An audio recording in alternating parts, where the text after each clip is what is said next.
Hey there, I'm Ashley, and this is New Day with Ashley. If you're looking for inspiration to make a difference and create lasting impact, then you're in the right place. Get ready to be encouraged by the stories of my guests who have taken risks, overcome challenges, and created opportunities. It's time to make the most of your new day.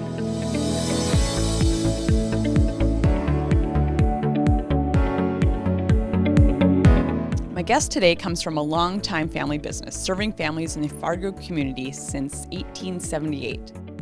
Jim Boulger is the owner of Boulger Funeral Home and Cremation Services, with generations of experience in caring for families at the most delicate and difficult times they face in life. Jim and Boulger's most important concern has always been to treat your family like their own. So, as of 2016, you took over ownership, right? I did, yep. Boulger Funeral Home and Cremation Services. Yes. Well, congratulations on that. Thank you. So 6 years. Yeah, it was a little nerve-wracking. Yeah. So, it's it's nice to have it was always nice having like a buffer in my dad. He always, especially like the management side of things, it was nice. Like, oh, okay, Larry, you still got the ownership side of that. Sure. So that's you. And then when you take over, it's just a little, it's on you. More. It's on you. It is. And that's no different than any other industry. But I worked alongside him for about, 7-8 years. But we've been in talks about ownership since I was in high school. Okay. So let's go back. Yeah. So high school, Fargo South? Fargo South. I graduated in 2003. Okay. And then I graduated from the University of St. Thomas in St. Paul in 2007. I got an operations management degree from there. And then... and did you know what you wanted to do? Not at all. Really? Okay. And that was part of the reason, which I appreciate my dad, I really do. He said, you don't have to take over the funeral home. Like, go do what you want to do. And he encouraged me to get another degree because a mortuary degree is pretty specific. Right. And yeah. he says, if it doesn't work out, it's hard to fall back on a mortuary college degree. You want to get something else. How many years is that then? So after degree? I graduated St. Thomas, I went to the University of Minnesota and I graduated there. Okay. But I could do it in a year. So I did an accelerated program because I had all my prereqs done. Sure. Okay. So it was a lot of credits to get it done in a year, but it made sense. Like my college experience was kind of over, where I had my 4 years, and now I just kind of wanted to get my degrry and come back and help out the firm and see if I liked it really. Yeah. So, had you been already working there then during high school? I did. Yeah. So I was kind of the grunt. Like and I still do all this today. Like I'll vacuum, wash cars, clean the bathrooms, go on removals with my dad, like all that stuff. Okay. So it was kind of, I knew it was something I kind of wanted to consider. But like, man, I always look back, like if you'd asked me at 18, if I was ever going to move back and take it over, that 100% no. Really? And it had nothing to do with me not wanting to be a funeral director or anything, but like at 18, you want to go do your own thing. And, sure. the family blaze your own business. trail. Yes, blaze my own. And then like I remember being a junior at St. Thomas, and I was like, okay, I'm going to graduate with a business degree. I don't mind. Like I have two older sisters and they weren't interested in it. So I said, well, like, let me get the mortuary college degree. I'll move back. And then if it doesn't work out, it doesn't work out. I'll fall back on something else. And it did. And I got along. People always say, like, did you get along well with your dad and did it work out? Better than I ever thought I would. Sure. Like we have our days. We had our days, don't get me wrong, just like anybody else in a family business. But we got along really well. And like we kind of meshed well. Like there's things that Larry did well that maybe I needed to work on, and there's things that I brought to it that maybe Larry had not for years. Technology and all these things that kind of came second nature to me was a little more difficult for him. So we really meshed well. So it's turned out good. Yeah. So we kind of started with we expanded from just our Fargo location to 2 other locations. We own a funeral home in Hillsborough, North Dakota, and a funeral home in Kindred. Yeah, I saw that. Yeah. When was that then? So my dad purchased Hillsborough in the late 2000s, and Okay. then we kind of partnered with a gentleman by the name of Peter Fredrickson in the 90s out in Kindred. And then we've expanded those places, we remodeled and things like that. So it's a really kind of a good corridor, kind of right down 29. You got Fargo, you got Hillsborough, and then Kindred. Sure. So, Nice. yeah. And what year generation are you? Do you know? So I'm 4th generation. Fourth? So, okay. yeah, so 4th. So with me, my great grandpa that started it. So And that was in 18. Well, we go back to 1878 actually. Okay, 1878. So okay. we actually used to be out in Dickinson, North Dakota. So we had a funeral home out in Dickinson in the late, what would that be, 19th century, and then we actually moved over to Barnesville, and then we ended up in Fargo in the 1897, kind of around there. We actually owned a bunch of hotels. Okay, I saw that online. Yeah, so we owned some hotels, Hotel Boulger, Yep. downtown Fargo, and so where is it? Where, what's there today? So it would have been like right on Main, kind of by the old Wimmers. Oh, okay. Things like that. Yeah, like the J.C. Penney was there, I think. Exactly. Too. Okay. But we're talking like everything was wood back then. Yeah. And I remember asking my dad. I said, so, boy, we should have stuck with the hotel industry. We would be a lot. It'd be a lot different if we stuck in that industry. And I said, so how did it get in? He says, well, we built two hotels. They both burned down. And he says, then we got into kind of a furniture store. So we used to be right on Broadway back in the early 1900s. And then kind of if you made caskets, if you made furniture, you made caskets. If you made caskets, you turned it into a funeral parlor, and you kind of did that. So it kind of molded into that. Which So basically, it was Boulger hotels, get your furniture and get your funerals all in one. It was just Full service. You can't, some of it you can't really make up. You're like, what? How did we start there? But and then we it just kind of took off from there. And we've been at our location where our current funeral home is since. The 40s. And it used to be a kind of a big mansion. Really a cool photo we have at the funeral home. It used to be a big white mansion with a big porch out front. And I remember when I moved back, I said, Larry, my dad, I said, how come we tore that down? It was really kind of a cool looking building. And he says it was, but it was a house that we turned into a funeral home. So it was never designed for a funeral home. So there were steps to get up, steps to get down. And so we tore that down in, I think, 68, and we built our current place in 72. Okay.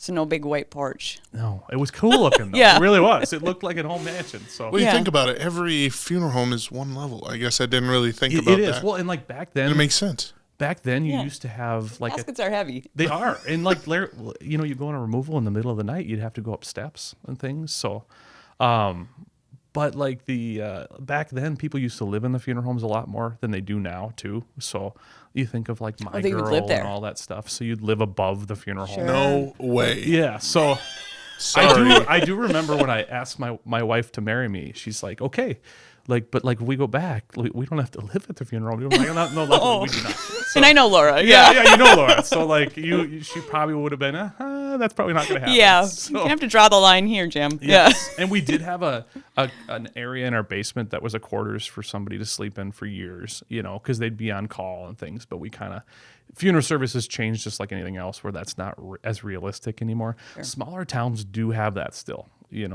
A friend of mine owned the funeral home in Barnesville, and they lived above it for years. Wow. So, yeah, it is a 24/7 on call. Yeah. And in the smaller towns, when you don't have, a lot of times it was just, Joe Blow, and he was running the funeral home, and he didn't have any backup. So there wasn't like you could go home and, your coworker was going to take it for the night. It was just you all the time. So, yeah, it's an interesting occupation in that regard, where it is 24 hours. It is 24, yeah. 24 hours. So, yeah, that's interesting about coming back. Yeah. And then were you kind of being, I guess, groomed then? Like, you're going to be taking it over. You kind of knew after moving back, like, yep, this is what I want to do. Yeah, so like I would say in the first couple years, I moved back.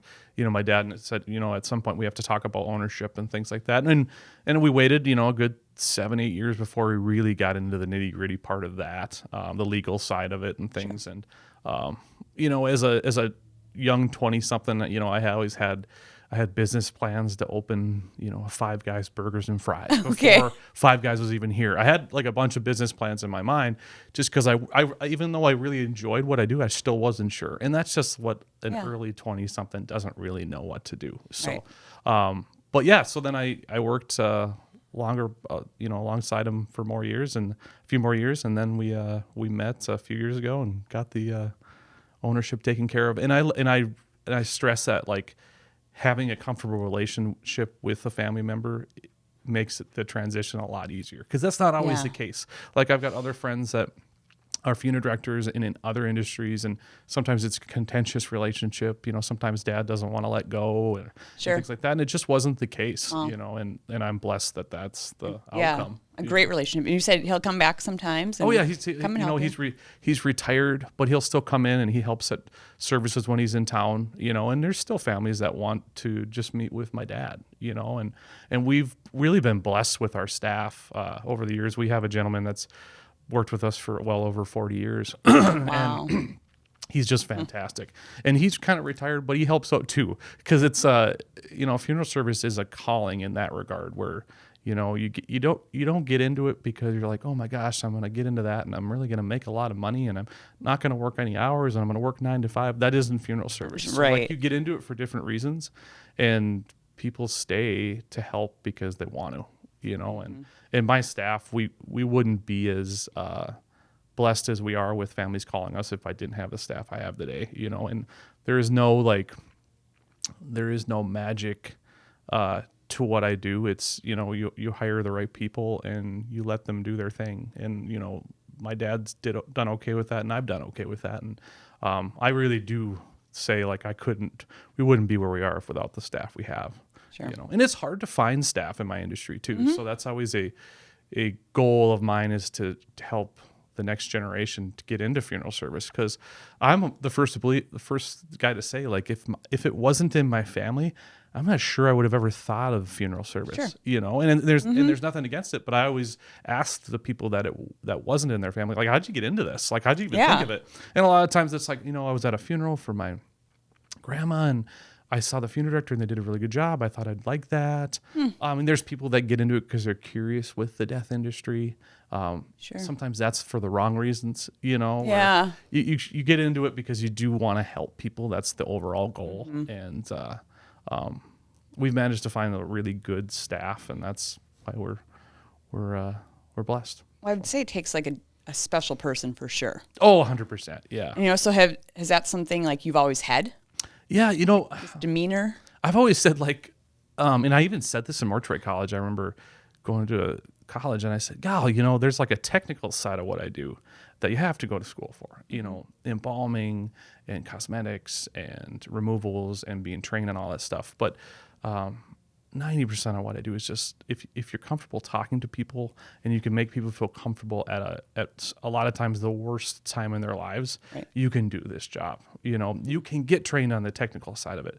That I'm never worried about. What I always look at is are you comfortable with people and are you comfortable in an uncomfortable position? And a lot of times, a lot of our arrangements are uncomfortable. Sure. They don't want to be there. They don't want to. The last place they want to be is at the funeral home. So you're just trying to make a really uncomfortable time more comfortable. That's really what it is. It's not rocket science. It's just, okay, this person had a loss and what are we looking at doing? Okay, we can help with anything you want. I always say I'm a yes guy as long as it isn't illegal or immoral, Right. So we'll make it happen. Yeah. So, what would be the best part of your job? I always say we have in a way we have a thankless job, and I don't look for thanks, because I'm the last thing that people think to do is we're gonna go thank the funeral director. Oh my God, you didn't even want to see me most of the time. But when I do help with the service and you can see that the family really appreciates it, that's I'm that's why we're doing this. That's why, and I tell my coworkers that too. I'm just remember that. Look at this family, look at how happy they were and pleased, and they say, God, you made just a really rough time better. And I have a lot of families say, God, I went in here and I thought this was going to be awful, and it wasn't. Sure, yeah. And that really makes me feel good. Good, yeah. And we had talked, I said I think people have an idea of what a funeral director and a funeral home is before they get there, and if you can break that and say, oh, okay, Jim wasn't Lurch, that's which is what they think. Yeah. And the funeral home was really nice, and it had everything we wanted to with technology, and it was comfortable. Then you've done it, right?